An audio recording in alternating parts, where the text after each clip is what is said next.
Assalamualaikum warahmatullahi wabarakatuh.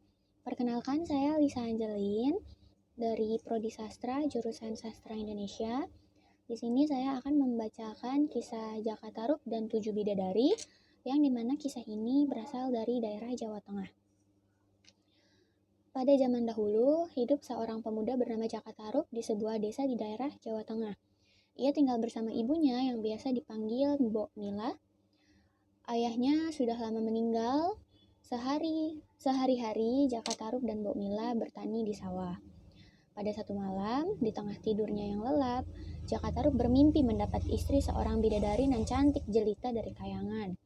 Begitu terbangun dan menyadari bahwa itu semua hanyalah mimpi, Jaka Tarub tersenyum sendiri. Walaupun demikian, mimpi indah barusan masih terbayang dalam ingatannya. Jaka Tarub tidak dapat tidur lagi. Ia keluar lalu terduduk di depan pintu rumahnya sambil menatap bintang-bintang di langit. Mbok Mila yang saat itu terjaga dari tidurnya yang menyadari Jaka Tarub tidak ada di rumah. Begitu ia melihat keluar jendela, dilihatnya anak sematawayangnya itu sedang melamun. Lalu Mbok Mila bergumam, "Apa yang dilamunkan anak itu?" pikir Mbok Mila. Ia menebak mungkin Jaka Tarub sedang memikirkan untuk segera berumah tangga. Usianya yang sudah lebih dari cukup, teman-teman sebayanya pun rata-rata sudah menikah. Pikirannya itu membuat Mbok Mila berniat untuk membantu mencarikan Jaka Tarub pasangan. Siang hari ketika Mbok Mila sedang di sawah, tiba-tiba Pak Ranu, pemilik sawahnya, datang menghampiri Mbok Mila. Lalu Pak Ranu membuka percakapan dengan Mbok Mila. "Mengapa anakku sampai saat ini belum menikah juga?" tanya Pak Ranu. Lalu dijawab oleh Mbak Mila, "Entahlah, ada apa kau menanyakan itu Pak Ranu?" tanya Mbok Mila lagi. Ia sedikit heran karena Pak Ranu tertarik dengan kehidupan pribadi anaknya. "Tidak apa Mbok Mila, aku bermaksud menjodohkan anakmu dengan anakku Larasati," jawab Pak Ranu. Mbok Mila terkejut mendengar niat Pak Ranu yang baru saja diutarakan. Ia sangat senang karena Laraswati adalah kembang desa. Ia merupakan gadis yang cantik dan memiliki tutur kata yang lemah lembut. Ia yakin kalau Jaka Tarub itu mau untuk dijodohkan dengan Laraswati dan menjadikan Laraswati sebagai istrinya. Walaupun demikian, Mbok Mila tidak ingin mendahului anaknya untuk mengambil keputusan. Biar bagaimanapun, ia menyadari kalau Jaka Tarub itu sudah dewasa dan mempunyai keinginan sendiri. "Aku setuju Pak Ranu, tapi sebaiknya kita bertanya dulu pada anak kita masing-masing," ucap Mbok Mila dengan bijak. Lalu Pak Ranu mengangguk-angguk. Ia pikir apa yang dikatakan Mbok Mila itu benar. Hari berganti hari, namun Mbok Mila belum juga menemukan waktu yang tepat untuk berkata kepada Jaka Tarub untuk membicarakan mengenai apa yang diutarakan oleh Pak Ranu siang itu. Mungkin Jaka Tarub telah memiliki calon istri yang belum dikenalkan padanya. Itu pikir Mbok Mila. Lama-kelamaan Mbok Mila lupa akan niatnya untuk mengatakan bahwa ia akan dijodohkan dengan Laraswati. Selanjutnya, Jaka Tarub itu pemuda yang senang berburu. Maka Jaka Tarub berburu. Ia masuk ke dalam hutan berburu untuk makan dirinya dengan Mbok Mila. Saat itu, di tengah hutan, Jaka Tarub berhasil memanah seekor menjangan. Hatinya senang. Segera saja ia memakul menjangan tersebut itu dan bermaksud untuk segera pulang. Nasib sial rupanya datang menghampiri. Tengah asyik berjalan, tiba-tiba ada seekor macan tutul muncul di hadapan Jaka Tarub, yang mana membuat menjangan yang ia tangkap terlepas.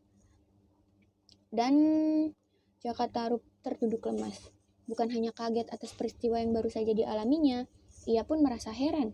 Baru kali ini nasibnya sesial ini. Hewan buruan yang sudah di tangan dimangsa binatang buas. Lalu Jaka Tarub bergumam dalam hati. Pertanda apa ini? Pikirnya. Jaka Tarub segera menepis pikiran buruk yang melintas di benaknya. Setelah itu ia beristirahat sejenak untuk berjalan melanjutkan perburuan. Nasib sial belum mau meninggalkan Jakatarup.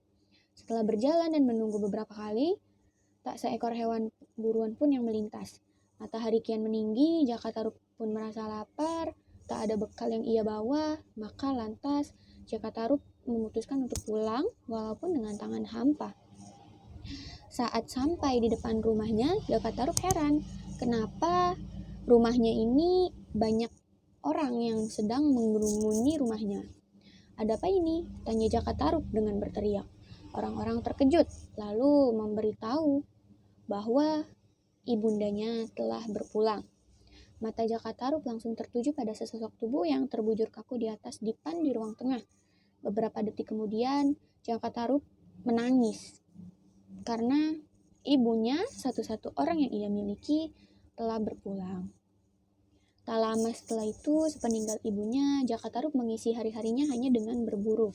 Hampir setiap hari ia berburu ke hutan, hasil buruannya selalu ia bagikan kepada para tetangga.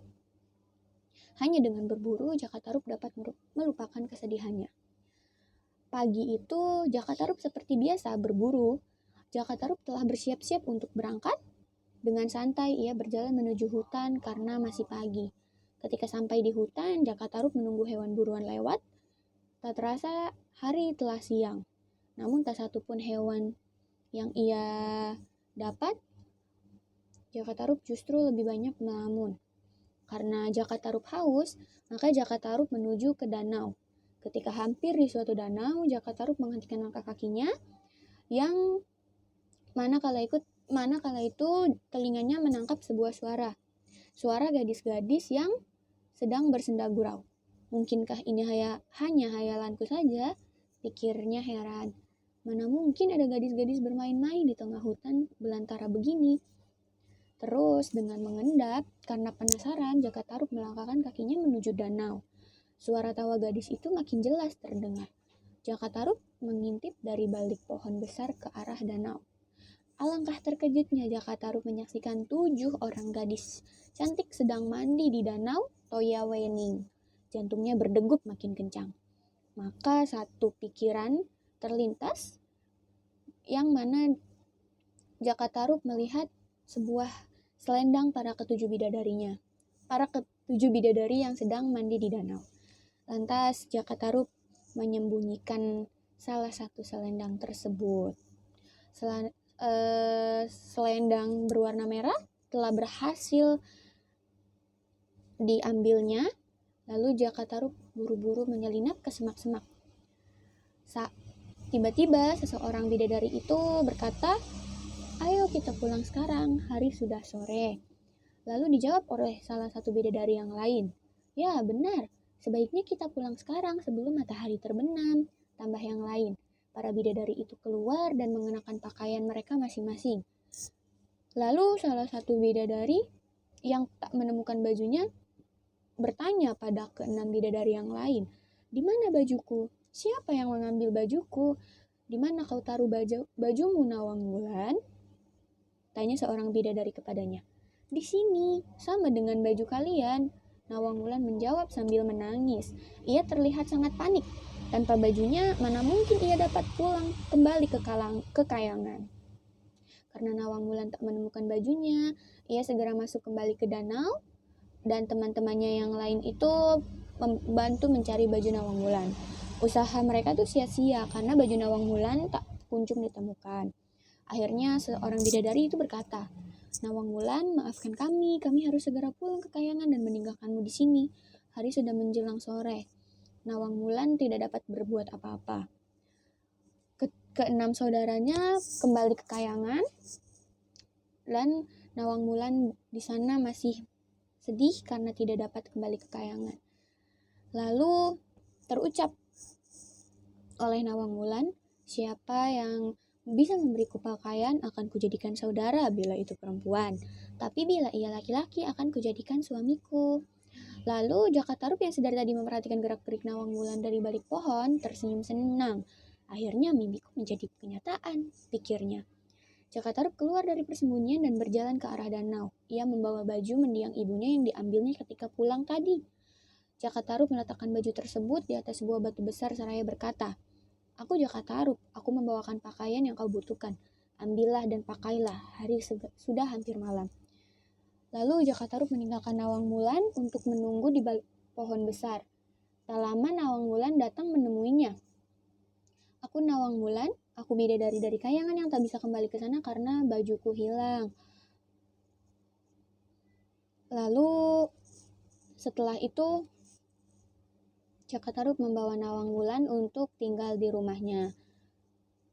Hari berganti hari, bulan berganti bulan, tak terasa rumah tangga Jakatarup dan Nawang Wulan telah dikaruniai seorang putri. Karena sebelumnya Nawang Wulan telah berjanji akan menikahi seseorang yang telah memberikannya baju, dan tak ada seorang penduduk desa pun yang curiga akan sosok Nawang Wulan. Jakatarup mengakui istrinya itu sebagai gadis yang berasal dari sebuah desa yang jauh dari kampungnya. Sejak menikah dengan Nawang Wulan, hidup Jakatarup merasa bahagia. Namun ada satu hal yang mengganggu pikirannya selama ini. Jakatarup merasa hewan, mengapa padi di lumbung mereka kelihatannya tidak pernah berkurang, walaupun dimasak setiap hari. Lama-lama tumpukan padi itu semakin meninggi.